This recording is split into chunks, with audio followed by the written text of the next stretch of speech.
नमस्कार। पिछले भाग में हमने देखा कि कैसे गांधारी ने हस्तिनापुर की पुत्रवधू बनकर अपनी आंखों पर पट्टी बांध ली। आज के इस भाग में हम जानेंगे कुरुवंश के दूसरे राजकुमार पांडु के विवाह की कहानी। एक ऐसी कहानी जहां कुंती के जीवन में संघर्ष और वरदान दोनों का संगम होने वाला था। आखिर कुंती को वह अद्भुत मंत्र किसने दिया और पांडु को 2 विवाह करने पड़े। चलिए जानते हैं इस भाग को विस्तार से। कुंती राजा सूरसेन की पुत्री और श्री कृष्ण की बुआ थी, जिन्हें कुंती भोज ने गोद लिया था। एक बार उनके महल में परम क्रोधी ऋषि दुर्वासा पधारे। कुंती ने पूरे मन और सेवा भाव से उनकी सेवा की।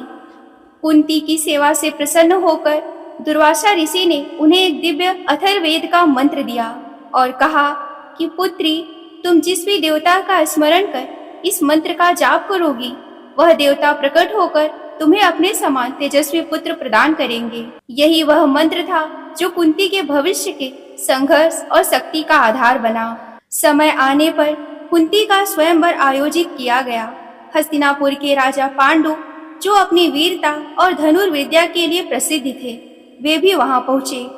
कुंती ने पांडु के गले में वरमाला डाली और इस तरह से हस्तिनापुर की रानी बनी।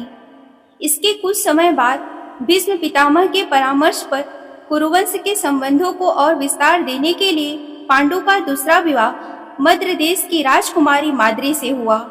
हालांकि पांडु अपनी दोनों पत्नियों से प्रेम करते थे, लेकिन कुंती के लिए यह एक नई चुनौती थी और घर में सामंजस्य बैठाने का बहुत बड़ा संघर्ष था।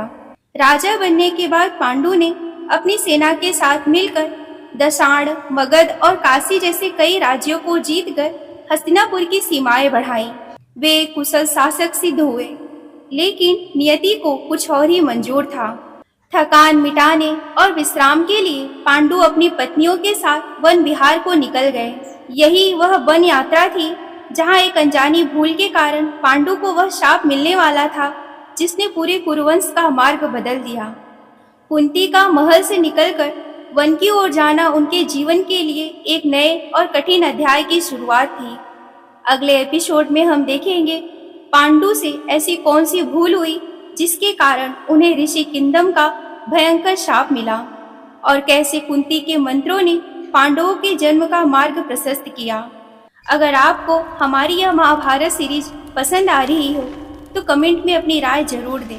मिलती हूँ मैं आप सभी से अगले वीडियो में महाभारत सीरीज के अगले भाग के साथ। तब तक के लिए आप सभी को मेरा नमस्कार। हर हर महादेव।